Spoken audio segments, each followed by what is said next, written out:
कळवण सुरगाणा विधानसभा प्रचारार्थ निमित्तानं कळवण तालुक्यातील अबोना इथं भव्य दिव्य रॅलीचं आयोजन करण्यात आलं।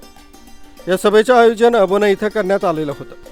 अंतिम टप्प्यात असलेल्या या प्रचारादरम्यान विकास कामांवर भाष्य करत नितीन पवार यांनी सभेला संबोधित केलं व डेकाळे, गोपाळखडी, हिंगळवाडी या 10-12 खेड्यांसाठी पाट मंजूर करून शासन दरबारी लवकरात लवकर पाठपुरावा करण्याचं आश्वासन दिलं। त्यामुळे या भागातील शेतकऱ्यांचा पाण्याचा प्रश्न मोठ्या प्रमाणात सुटेल अशी ग्वाही नितीन पवार यांनी दिली। त्या भागात संकल्पना म्हणून कसं पाणी देता येईल उचलून त्या भागात कॅनल करायचा विचार आहे। तसंच माझा काही भाग देवळकराड, निरगुडपाडा, लिंगामळ हाही थोडा पाण्याने कमी असलेला भाग आहे। तिथेही वरच्या भागात कसे पासराला असेल, माझ्या कणाशीला असेल, एक तरी आमदार निधीचं काम दिलं असेल ना, मी जाहीर करतो की मी लगेच माघार घेईल। मी त्यांना 3 सभांमध्ये आवाहन केलं होतं की तुम्ही माझ्या समोर बसा आणि आपण त्याच्यावर चर्चा करू। एकदाही तो माणूस आला नाही आणि स्वतःला आदिवासींचा योद्धा म्हणतो। योद्धा म्हटला की त्यांनी एकटं पुढे यायला पाहिजे, लढलं पाहिजे। असे योद्धे पळकुटे योद्धे काही कामाचे? व्हॉट्सअप योद्धा आहे, फक्त व्हॉट्सअपवर योद्धा म्हणून त्यांना गिनलं जातं। मी या मताचा आहे। काही प्रचार करायचा, विकासाचे कामं झाले नाही। आव्हानात तर माझ्या अंदाजे 4 ते 5 कोटीचे कामं झाले। या सिडकोमध्ये किती रस्ते केले? या आव्हानात प्रत्येक ठिकाणी मी मंदिरांसाठी सभा मंडप दिला। सांगतील आव्हानाची लोक सांगतील। 34 कोटीचे काम आहे आव्हानात। माझ्याकडे आता यादी नाही, मला एवढं माहित नाही मी किती कामं केले, कुठल्या गावाला दिले। प्रत्येक पंचायतीला मी कामं दिले।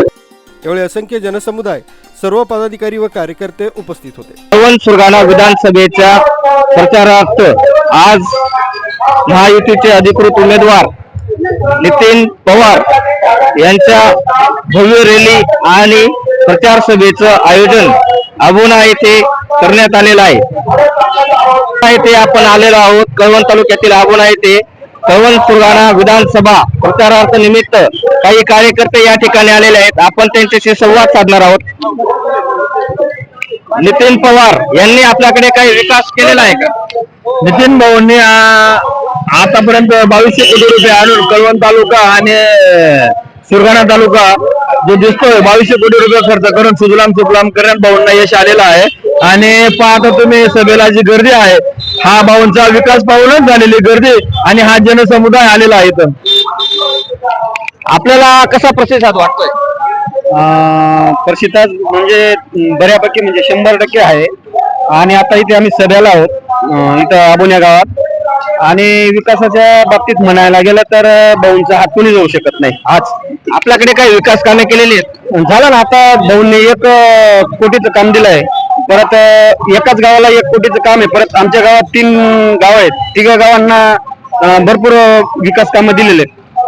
विकास कामात काही आघाडी घेतली का प्रचारात? विकास कामात भाऊंनी खूप आघाडी घेतलेली आहे आणि भाऊंशिवाय कोणीच काम करू शकत नाही।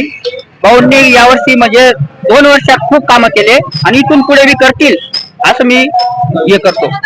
हॅलो नाशिक न्यूज साठी मी योगेश निकम, कळवण। हॅलो नाशिक साठी योगेश निकम, कळवण।